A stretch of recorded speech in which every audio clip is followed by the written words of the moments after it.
Hello everyone, welcome to Accounting 210. So in this video, we'll continue with chapter 9, the master budget. So last time we talked about some concept. We talked about the master budget has two main parts, operating budget and then financial budget. And then we focused on the first part, which is the operating budget. And after doing all the budgets, we will get our income statement. So I hope you feel better after practicing the assignment. So today we focus on the second part, the financial budget. And then before we do that, I want to go through, have a quick review with you for what we did, okay? So I just use the backside of my handout, and I want to review chapter 9, master budget with you briefly. So first thing, you need to know some concept, right? We said, what's the meaning of budgetary slack? Remember we said budgetary slack is you prepare for the worst. You over budget for the expense, you under budget for your revenue. We talk about some benefits of the budgeting. And then the main thing is we said, oh, we have this whole the flow of all the budget. So we go through the first part together. We said we focus on the operating budget. So no matter what operating budget or financial budget, we have to always start from sales budget. So sales budget is always your starting point, because you cannot really know how many units you have to produce unless you know how many units you will sell. So sales budget is always the first budget. What should we do? I'll just use the textbook example. We have a January, we have a February, we have a March, we have the first quarter, and then you budgeted you will sell 30,000 units. So I just use the textbook example when I go through this, the first part. So we have a January, we said it's 30,000 units, and then we time each one, the selling price is $2. We get our sales budget is $60,000, and we will separate this to cash sale. Textbook use 20%, so you should get 12,000. We also have a credit sale, which is 80%, so that gives you 48,000. This is important later when you talk about cash payment, cash receivement, and then also the bad debt expense for our income statement. But I'll just put it there first. From sales budget, what we can do, you want to sell 30,000 units, then you have to produce some products, right? So from sales budget, we can get our production budget. We can get our production budget. So what's the big deal of our production budget? I hope you still remember it's different from the sales budget because we have a beginning inventory, which is a last month ending inventory. And then we also have this month, the ending inventory. So because of those inventory, our production will not be the same as the sales budget. So we will sell 30,000 units. So we start from what we want to sell 30,000 units. We have our beginning inventory. We have our beginning inventory. So sorry, my bad. Sorry, my bad. Okay. That's a common mistake you add with your ending inventory. You want to have a safety, right? You want to have a safety level. That's my bad.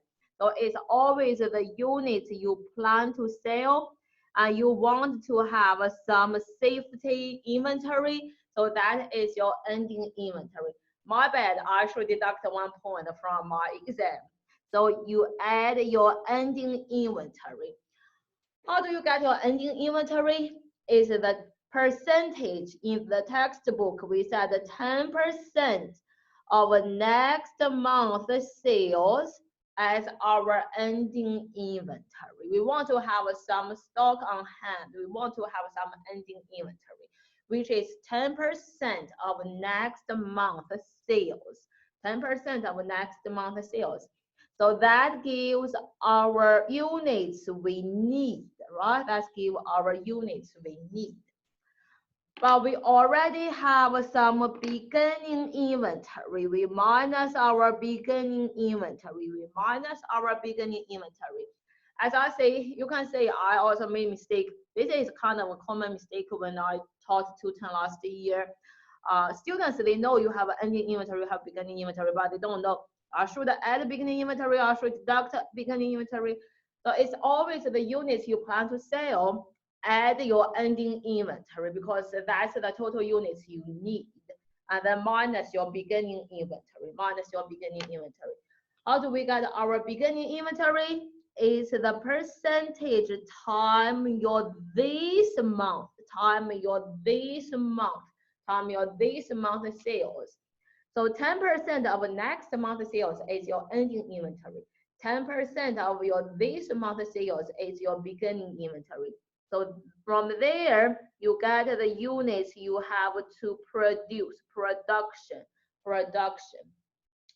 And once we get this, I'm not going to do the details, but remember, I remember your textbook said you have to produce 29,000 units.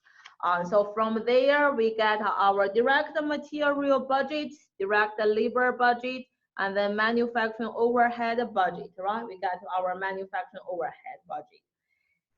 And then we do one more budget. We call it operating. Expense budget.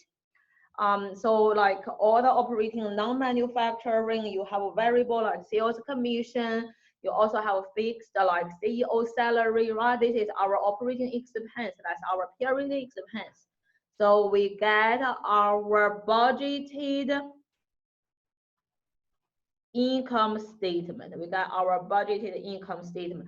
Revenue is from the sales budget minus your cost of goods sold, gives you gross margin. Now I remember it's gross margin minus your operating expense, give you budgeted profit, budgeted income. Something I want to point out is when you do the operating expense, one thing we talked about that is you have a bad debt expense. We have a bad debt expense.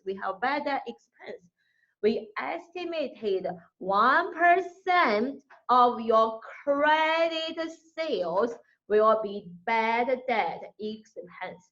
So when you do bad debt expense, it's only related with your credit sales. It's only related with your credit sales. Okay, so this is the thing I want to point out. It's not related with your cash sales. Bad debt expense is only related with your credit sales. Another thing I want to point out is when we do the production budget, the ending inventory of your first quarter is also the ending inventory of March. So March 31st is the ending of March, is also the ending of your first quarter. So similarly, the beginning inventory, January 1st is the beginning of January, is also the beginning of your first quarter. So make sure if I ask you all the quarter data, you don't add the 3 months to get ending or beginning. Ending of your first quarter is March 31st. Beginning of your first quarter is January 1st. Okay, so I think I'll stop here. This short video basically summarizes what we did last time. Make sure I know you are smarter than me, so don't make this stupid mistake as I did. And then we go from there, we talk about the second part of our financial budget, which gives us our balance sheet. So I'll see you next time. Thank you.